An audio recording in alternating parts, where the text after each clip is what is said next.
guys, punta na ako sa underground river. Let's go! Hello, Bea, John, and Derek. Halika na, Derek. Ayaw ka naman kasama. Halika dito, Derek. What's up guys? So ayan na nga guys, dito na kami sa dispatching area kung saan nag-aantay kami ng bangka patawid papunta doon sa underground river. Right, habang nag-aantay tayo ay bibidyohan ko lang itong mga kasama ko.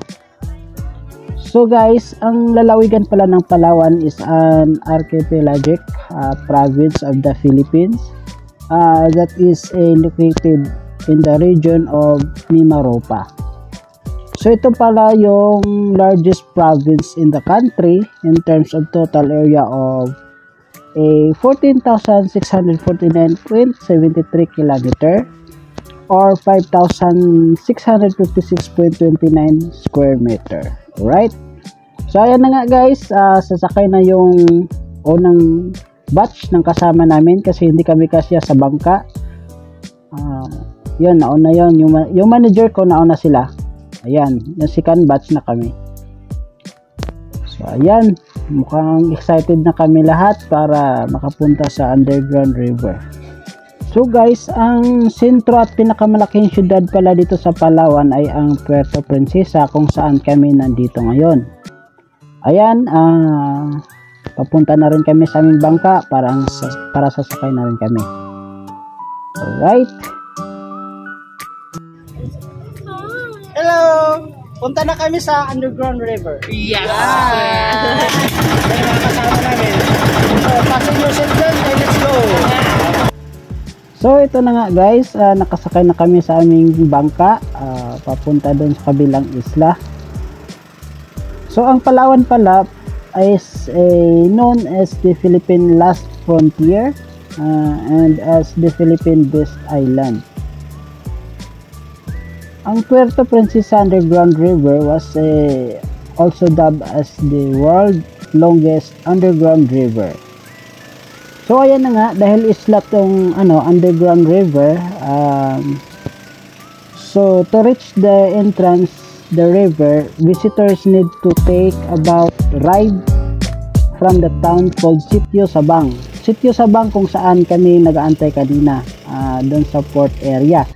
So the journey starting point, the boat ride is about 15 to 20 minutes. So medyo matagal-tagal din yung biyahe natin guys. So habang nag-aantay tayo ng 15 to 20 minutes, tignan muna natin yung kapaligiran. So ayan na nga guys, malapit na tayo dito sa underground river. So after almost 20 minutes, nandito na kami sa underground river. Ayan, so bababa na kami. Dito guys, makikita natin ang puro at puting buhangin.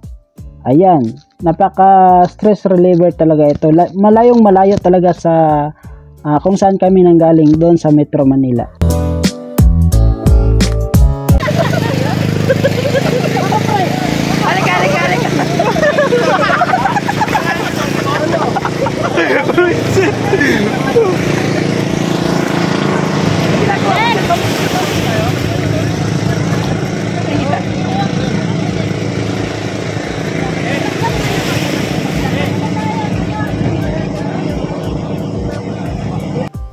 Ang underground river is located in the St. Paul Mountain range on the western coast of the island of Palawan.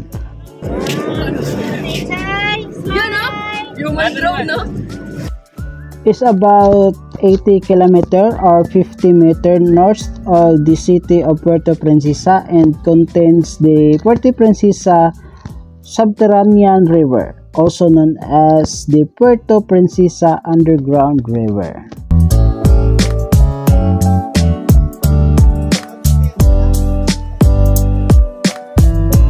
Pinagsaw, pagkabot. Na-hurt ka? Oo, sir, may Jason sa likod. Naku, hindi naman po. Tatanong ko pa lang, may Jason po ba? Inunahan na ako. Ito po, sa mga wala na po.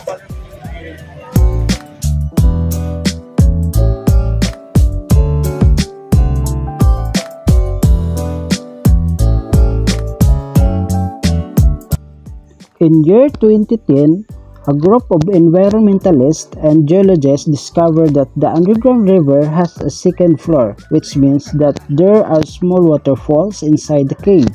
They also found a cave dome, rocks formation, large bats, and deep water hole in the river. So guys, dito na kami sa bungad ng underground river. Mag-ingat lang kayo dito sa lugar na ito dahil daming snatcher. Alam niyo kung sino mga snatcher dito? Mga unggoy. Ayan. Alam niyo ba guys, on November 11, 2011, Puerto Princesa Underground River was provisionally chosen as of the new 7 wonder of nature. The underground river has a limestone crust, mountain landscape. St. Paul Underground River Cave is more than 24 kilometers. The cave includes major formation of stalactites and stalagmites and several chambers including the 360 meter long. Dito guys, kung mapapansin ninyo dito sa labas, maraming tao nakakatayo. Ayan. Dito pala ang antayan ng mga bangka. So, hindi naman kasya lahat kami. Kaya mag-aantay kami kung may lalabas na bangka, tsaka na kami papasok ulit. So, nasa pang-4 o pang-5 siguro kami na bangka bago kami makapasok doon sa loob.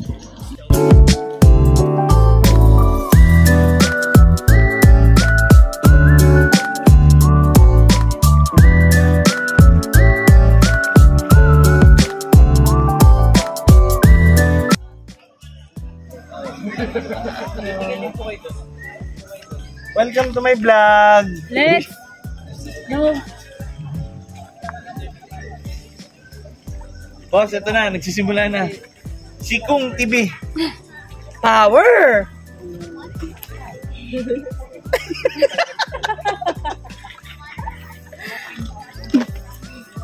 Next.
Here we go guys.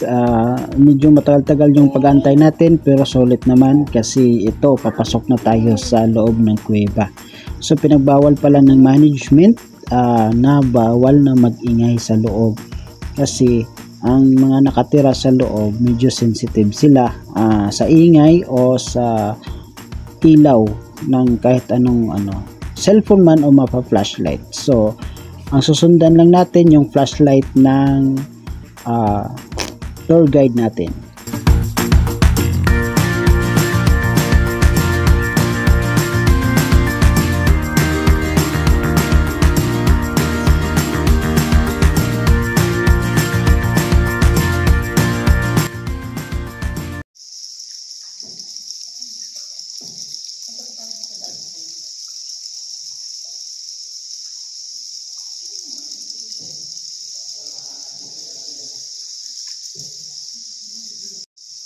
Dito sa loob guys, wala tayong ibang maririnig kundi yung tunog lang ng mga paniki. Ayan guys, kung nakikita niyo yan, tulog lahat sila. Yan, ang daming paniki.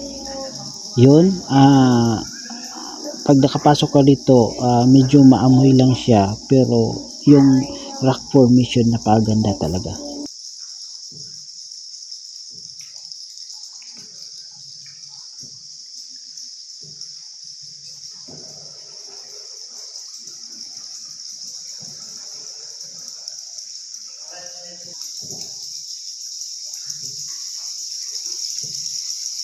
Imagine guys, kung wala yung ilaw ng tour guide namin, yung flashlight namin, sobrang dilim talaga dito sa loob.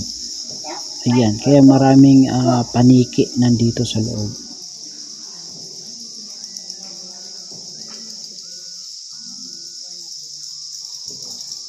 Dito may makikita ka rin na forma ng mukha ng isang lalaki.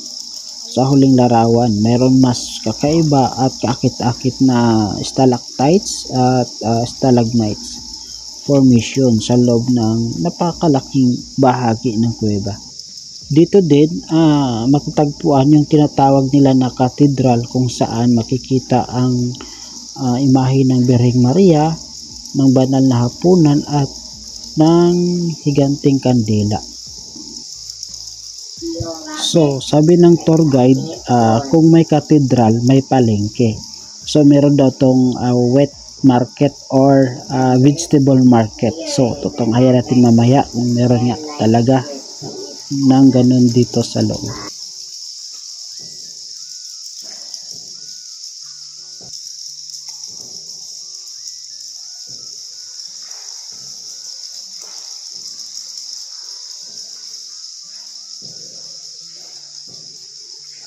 Dito guys, sa loob, kung makapasok kayo dito, talagang mamangha kayo doon sa formation ng stalactites at stalagmites, kasi hindi basta-bastang isang taon lang na form ito.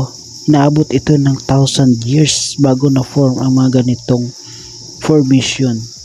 Talagang napakaganda. Kaya pala napili ito na 7 wonders of nature. Dito naman guys, makikita nyo yung parang langit na yan, sobrang taas niyan. Kung mapapansin nyo yung mga black spots na yan, hindi yan nature, ginawa yan ng mga archaeologists bilang marker nung nag-research sila. Yan naman ihi ng mga paniki. Sa tagal-tagal na silang umihi dyan, kaya na form ng ganyan. Ayun.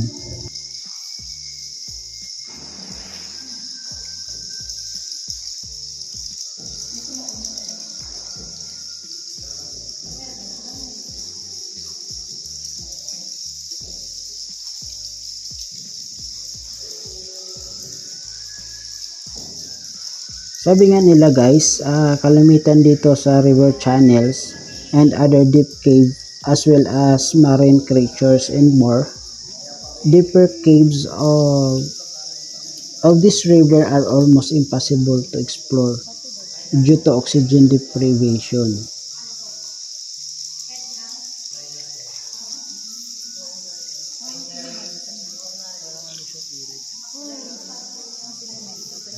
Ito din isa sa bahay ng mga paniki. Ayan. Yung mga brown na yan, yung mga ihi nila. Ayan, naging formation na rin. Kasi naging formation yung mga rocks na yan dahil sa tulo ng mga tubig. Ayan. So, ang daan talaga dito talagang makitid. Talagang dalawang bangka lang yung pwedeng magsalubong, hindi pwede magsabay tatlo. So ayan na nga guys, ito yung sinabi nilang na malaking kandila. Ito rin sa likod na yan yung cathedral. Hindi lang natin masyadong makikita kasi sobrang dilim talaga. Ayan, yung flashlight din ng tour guide hindi masyadong maliwanag sapagkat inaano nila yung mga nakatira dito. Ayan, for vision din na ng tao yan. Ayan Ayan, tapos the Holy Family. Ayan, the Holy Family, meron na rin. Yan. Tapos parang si Saint Paul. Ayan, parang nakaluhod yung babae sa isang santo. Ayan. So hindi mo lang siya masyadong makikita pag na video lang, pero pag actual ka na nandito, talagang makikita mo talaga yung magandang formation. So ngayon, pupuntahan naman natin yung sinasabi niyang vegetable market. Yung mga formation ng rocks ay nagiging form ng vegetable. So ayan na nga guys, nakikita niyo dyan. Yan, formang kakao. Ayan, kakao. Yan o, malaki yung brown. Yan, dyan. Ayan naman sa baba, ayan, onion. Ayan, formang onion siya, diba? Ayan, so napakalaki kakao, onion, mais. Ayan, mais. Laki ng mais.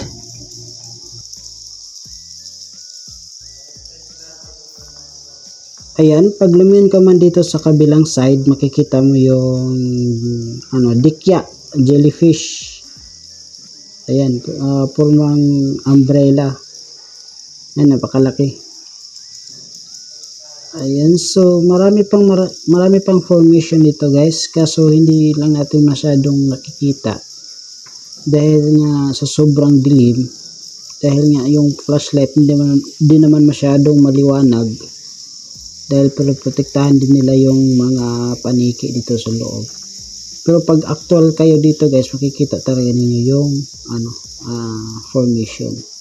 Ayan guys, sabi nila mani, peanut. Ayan.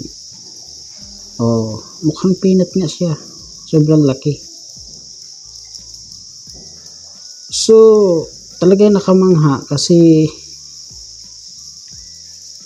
napuporma din siya ng mga mga gulay. Oh, yan, kakao. I think that is kakao. Ay, hindi, puso ng saging. Ayan, puso ng saging yan. Yan, buti pa yung saging may puso. Yung ex mo walang puso. Alright? So, yan naman, patula ata yan eh. Pahaba.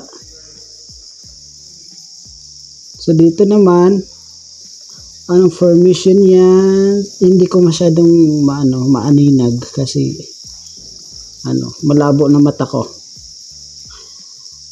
Ayan, basta magandang formation din yan. Mga gulay din yan, mga ganyan po formation. So ayan, hindi tayo masyadong pinag-iingay dito, kaya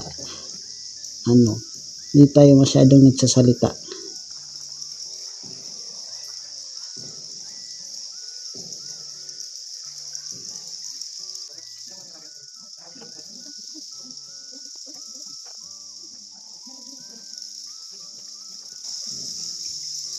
Ito naman guys, ito yung time na pabalik na kami.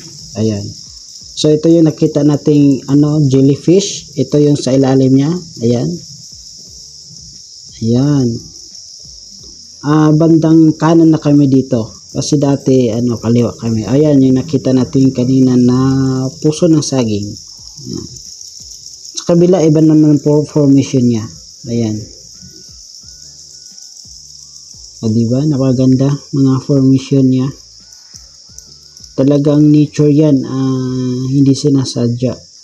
Talagang nabubuo yan ng mahabang panahon. Kaya nagpapasalamat sa local government dito dahil na-preserve nila ang kagandahan ng underground river.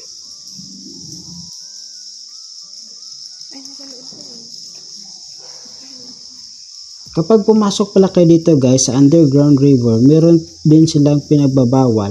Isa na doon pinagbabawal nila ay bawal hawakan yung mga rocks formation. Kasi nga daw may sariling acid yung kamay natin.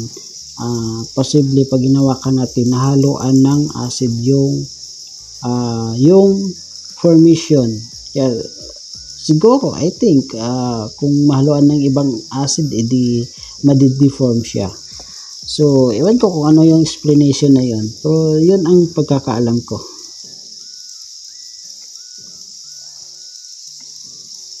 Dito din sa loob guys, yung mga dumi ng mga paniki ay sabi nga dito, ginagamit din ng pampataba ng lupain.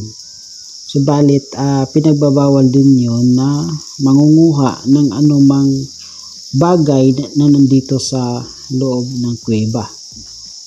Right?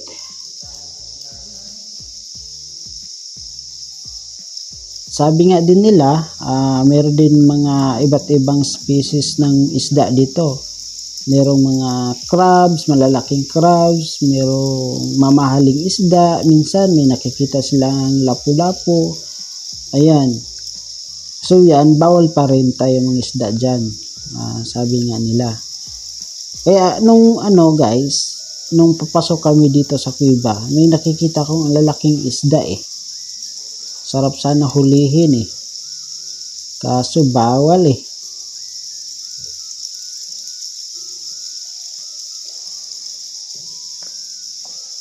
Pero guys, bago kami bumalik pala dun sa pinakadulo, meron pa talagang papasok dun sa kuweba.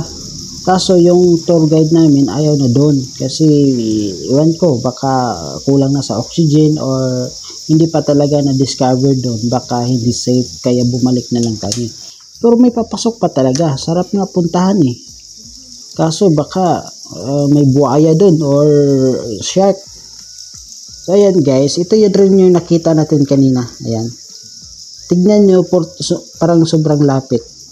Pero pag nasa actual yan, akala mo yan nasa 4th floor.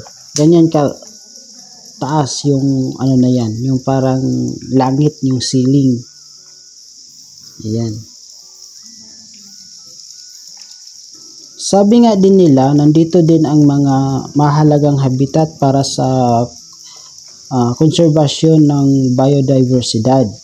Ang pook na ito ay mayroong ecosystem mula sa bundok patungo sa dagat at mayroong mga gubat na napapabilang sa mga mahalaga sa buong Asia. This time guys, palabas na kami ng kuweba. So marami kami nasasalubong. Ayan. So kaway-kaway naman kayo dyan. Huwag kayo masyadong seryoso. Ayan. So maya-maya makikita na natin yung entrance. Kasi ito ay labasan na ng kuweba.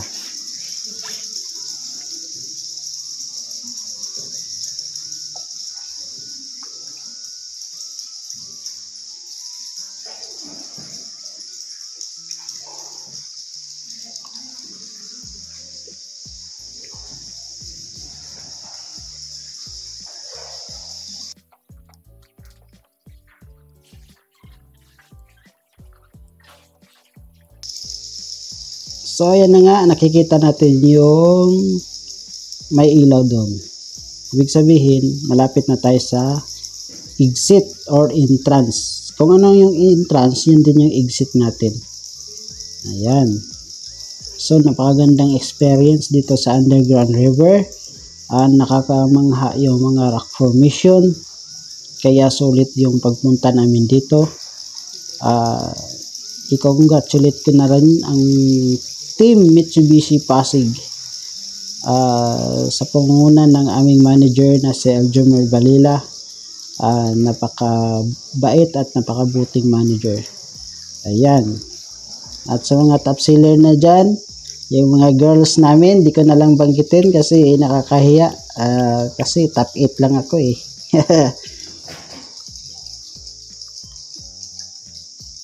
So ayan na nga guys, nakikita na natin yung liwanag dyan.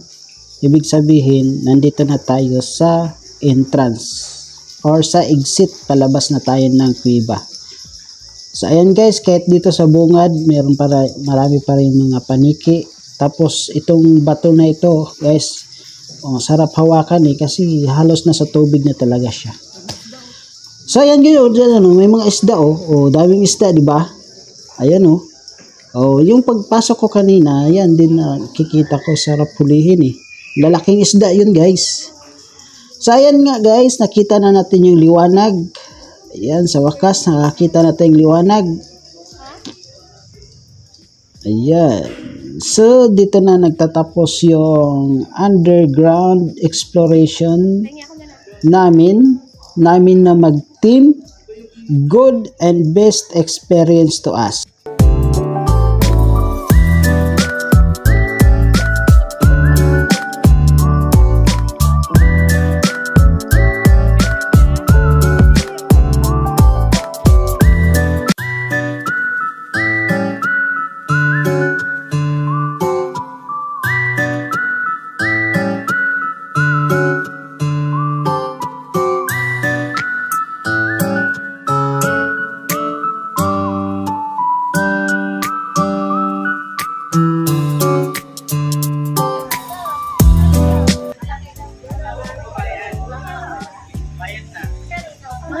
Pamilya lang po. Yung pamilya nyo lang po. Dalo tayo, Kip, ha?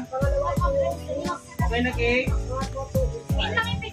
Meron pa po, ma'am. Dito sa Meron kami yung dalawa-dalawa gusto. Ito yung bago, yung paglabas niyo po yan, yung after ng tour number 193, 192, loading yung kasunod, 191, tsaka po 190.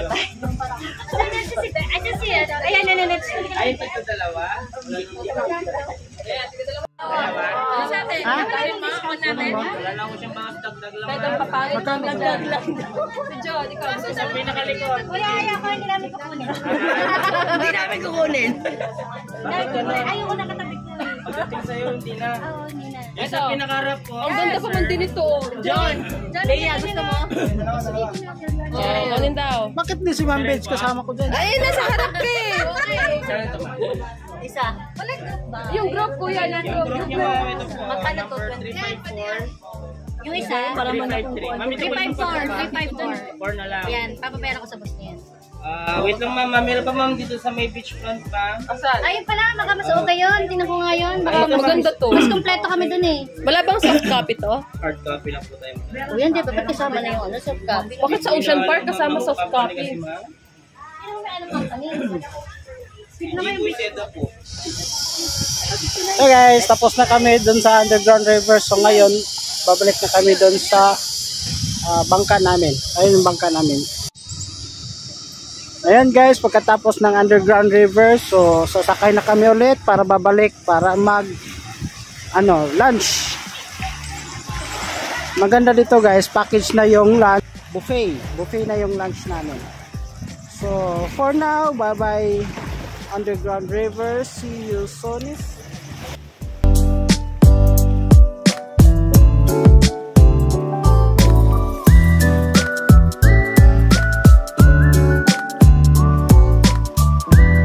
Sisinga pa nga ako, nag-video ka na dyan. Okay lang ma'am kasi maganda ka naman. Naks talaga.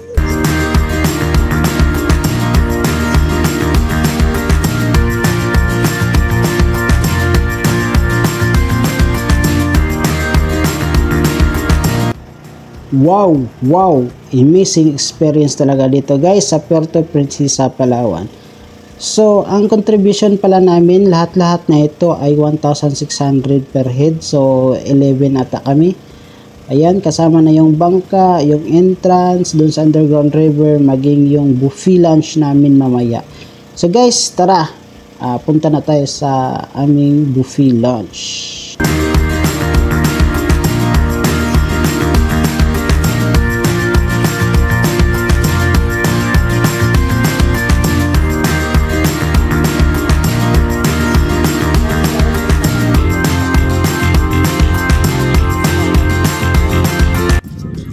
Ayun yung van na maghatid sa amin.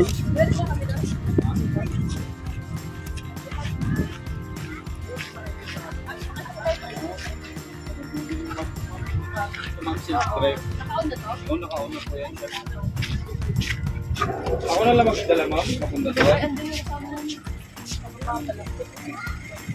Yan guys, kakaibang experience dito sa Palawan. Napakaganda ng nature.